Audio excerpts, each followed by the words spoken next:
So, eto na ang Pro version ng Oppo K13 Turbo na series. And this phone is being powered by the Qualcomm Snapdragon 8S Gen 4. Meron siyang slightly better na 50MP na camera based sa akin testing. A massive na 7,000 mAh na battery with a 80 watts na fast charging support. And ang kanyang main feature, meron siyang cooling fan na may LED lighting. More info after this quick intro.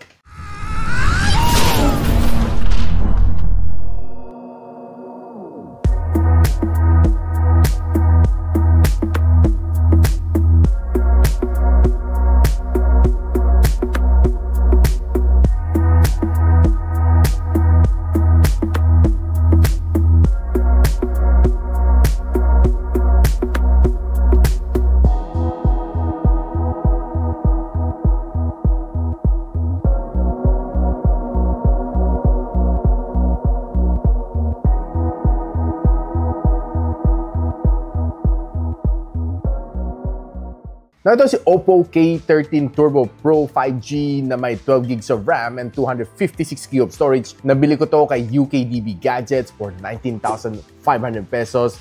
And you can click the links on the description box below kung saan ko siya nabili, or you can just simply click the product link na ipapakita ko sa inyo. Basta lahat nandun sa description box lang. Napag-usapan natin kanyang design. One thing that I love dito sa kanya over do sa kanyang non-Pro variant is yung kanyang design. Pag ni-shift mo siya ng left and right, makita mo parang may pagka 3D na effect, parang may pagka hologram na effect, which I definitely love. No? Wala ganito sa kanyang non-Pro variant, and medyo parang mas maganda kunti, slightly ang kanyang mecha design dito. One cool features, umiilaw ang kanyang LED lights dito, and pwede mo palitan ng kanyang mga colors din as well. And by the way, dyan din nakatago ang kanyang fan. Andito sa gilid ng kanyang exhaust, meron pa siyang IR blaster dito, by the way. Naaliw ako dito sa kanyang 3-stripe do. Mukha siya pang racing. Another thing to like din dito sa kanya is quite thin din ang kanyang bezel, which I like. And maliit din ang kanyang punch hole sa kanyang camera module. Overall design, 8 out of 10. Now, the main differentiating factor between the Pro and the non-Pro variant is yung kanyang chipset. This one is being powered by the Qualcomm Snapdragon 8S Gen 4. And for me, it's way better than the 8450 ni MediaTek. Well, sa Antutu benchmark pala, it says it all kasi it got me a 2.02 million points dito sa Antutu benchmark. While si non-Pro variant got me a 1.6 million na Antutu benchmark score. Ito ang kanyang breakdown scores. Maganda rin yung kanyang loop score at 4,200 and a 52% na stability. Ito ang kanyang CPU benchmarking na score. And ito naman kanyang GPU benchmarking na score dito sa Geekbench. Well, nagsimula naman siya ng maganda sa kanyang thermal throttling test for the first half. And nung pagdating sa second half, medyo naging rocky siya and it throttled to 68% na kanyang best performance. Malalaman natin ang performance later pagdating sa gaming. Now, pagdating sa battery, equally naman sila. 7,000 mAh ang kanyang battery size with the non-Pro variant. And it also supports a 80 watts na fast charging support. Now, one thing na masasabi ko sa inyo is that medyo matakaw sa battery si 8450 based on aking testing. And I think it got me only a 10 to 11 hours na screen on time sa kanyang battery stress test. Ibahin mo dito sa 8S Gen 4. Almost 20 hours na screen on time based sa same test, 50% brightness and 60Hz screen refresh rate. And on day-to-day basis naman, ginamit ko naman itong phone nito. It was able to last me halos 2 days. Walang charging. Basta gamitin mo siya na normally, walang heavy gaming, walang problema 2 days. Now, pagdating naman sa display, this one has a AMOLED display. 6.8 inch ang kanyang screen size and 120Hz screen refresh rate. Ang kanyang pinaka-maximum na brightness is 1,600 nits. And by the way guys, this one has a IPX6, X8, and X9 na water resistance. Wala siyang dust resistant na rating dito. Yung X6 is against splashes, X8 is against submersion sa tubig, and X9 is against water jets. Which I think wala naman siguro sadyang babarilin ng pressurized na water gun ang kanilang smartphones. And sinabi rin ni Oppo na this fan is also protected if you drop the phone sa tubig. Now, kung ang hilig mo naman is social media, I would say that this phone gives me a good experience. I was able to browse naman sa social media, scrolling naman on TikTok, sa Twitter, sa FB Reels. Smooth naman ang aking experience as long as you have a good internet connection. Walang problema naman dito sa phone na ito. And if you're watching your favorite content naman on YouTube, on Netflix, expect to give you a nice experience dito dahil maganda naman ang kanyang color, vibrant and sharp ang images dito. And you would have a good time naman if you're watching videos dito. And pati gaming na rin. Now, since itong phone na ito has dual speakers, though feel ko medyo hindi lang siya masyadong balance kasi 3 butas sa ilalim and iisa lang kada butas ng loudspeaker dito sa ibabaw. Check ko lang kung gaano siya kalakas.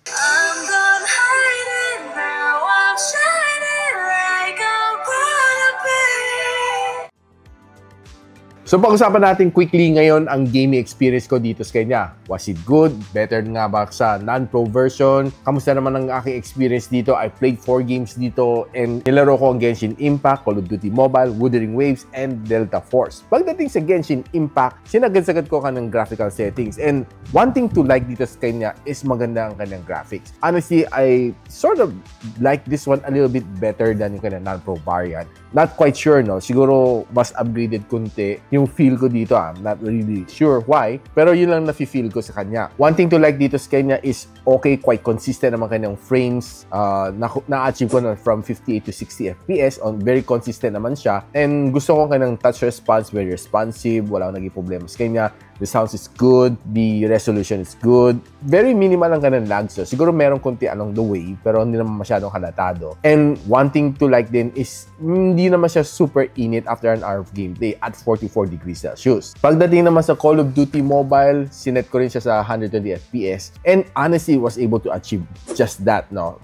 Almost consistent naman siya. Nasa 119 to 120 habang naglalaro ako, sinisilip ko naman siya sa FPS counter. And the gameplay was quite good. Wala naman na-feel na lags, wala naman na-feel na frame drops. And yung kanyang gameplay is very consistent, smooth siya all throughout. And after 1 hour of gameplay, 42 degrees Celsius. Pagdating naman sa Wuthering Waves, to my surprise, it was quite consistent at around 59 to 60. Doon na siya naglalaro, no, kanyang frames. And halos di ko siya nakikita bumaba sa 58 pag sinisilip ko siya doon sa FPS counter. Kasi sa non-pro, naglalaro lang siya between 38 to 45. This one, mataas ang kanyang FPS, which is, of course, an edge over sa kanyang non-pro variant. One thing to like naman sa kanya is very smooth ang gameplay, though there are some minor lags naman na napansin ko, pero hindi naman siya masyadong halata. And one thing to like naman dito sa kanya is okay ang kanyang sounds dito, and you'll definitely enjoy the game dito sa phone na ito. Pinakamainit na in-achieve niya is a little bit hot at 46 degrees Celsius after an hour of gameplay. Pagdating naman dito sa Delta Force, it was a good gameplay.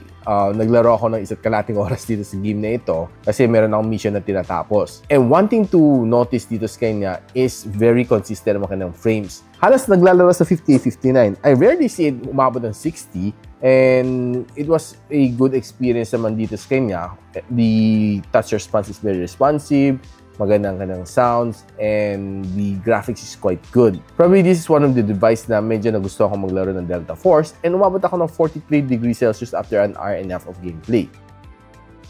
Now, pag-usapan natin quickly ang kanyang camera dito sa phone na ito. I know it's not a highlight dito sa phone na ito dahil this one is a gaming phone, but knowing that this is a Oppo phone, so it should be a little bit better compared sa mga ibang gaming phones like si Red Magic, like si ROG.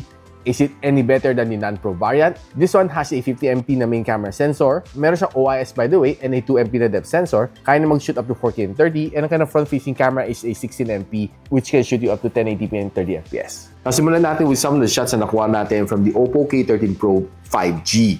And checking some of these fruits na nakuha ko, and it looks just like a calamansi, no? Pero pansin ko, no, is that parang medyo mas maganda konti, mas sharper konti yung kanyang details as opposed to sa kanyang non-pro variant. And it looks good dito sa kanya. Makita mo yung mga details sa kanya, lalo na kanyang mga imperfection, no? And taking a look at this flower naman, honestly, I'm not quite sure kung na-out of focus ng shot na ito.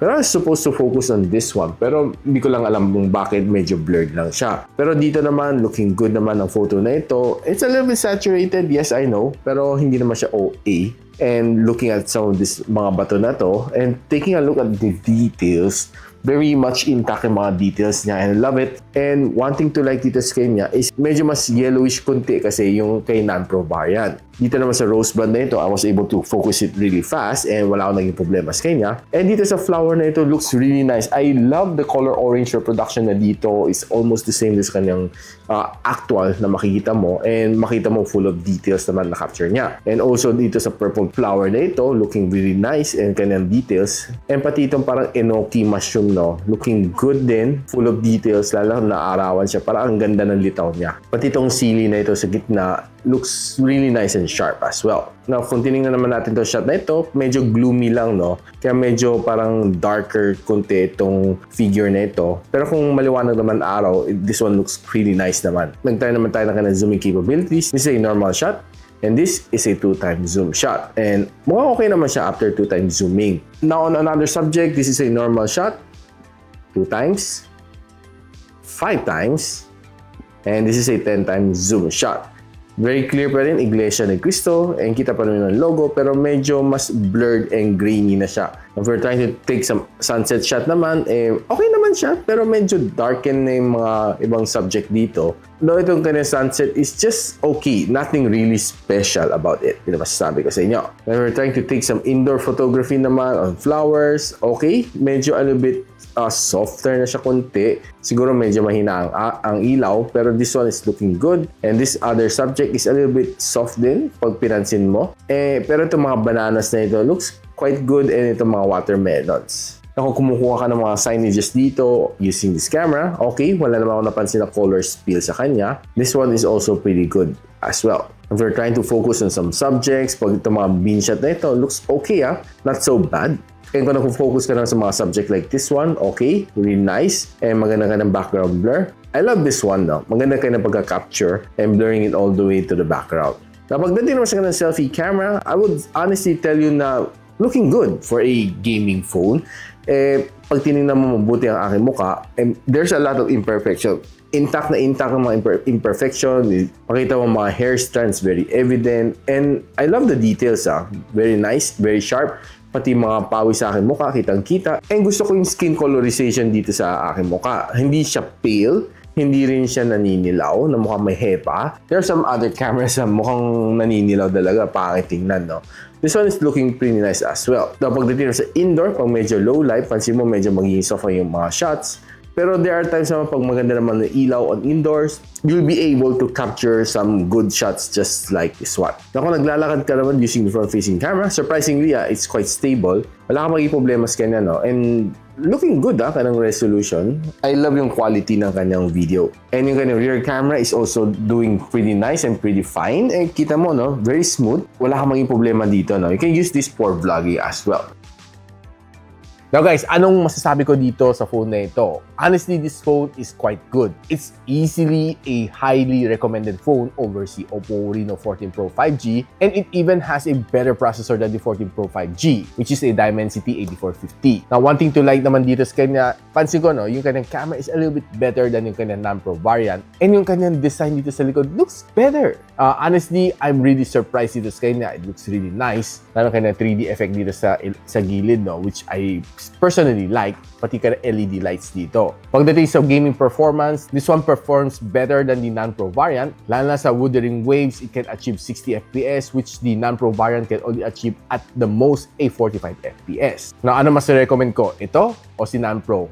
I would go for the Pro variant kasi 19,500 pesos versus around mga 18,000 pesos si non-Pro variant. This is definitely the better choice for me. So kaya guys, ito ba pipiliin nyo o si non-Pro variant? Or talagang kukunin na si Oppo Reno 14 Pro 5G? Let me know in the comments if you like this phone. Kung gusto nyo malaman ko sa kung nabili, I got it from UKDB Gadgets. I'll post the link on the description box below, or just simply click the product link. And if you like this video, don't forget to share it to your friends. And a quick sub sa aking channel. It's definitely awesome. I'll see you in the next one. And so, ako para si Richmond, and you're watching Gadget Sidekick. What's up? Like and subscribe to my channel. Don't forget to hit that notification bell. For one of my latest uploads, click the dito. And for one of my popular uploads, click here.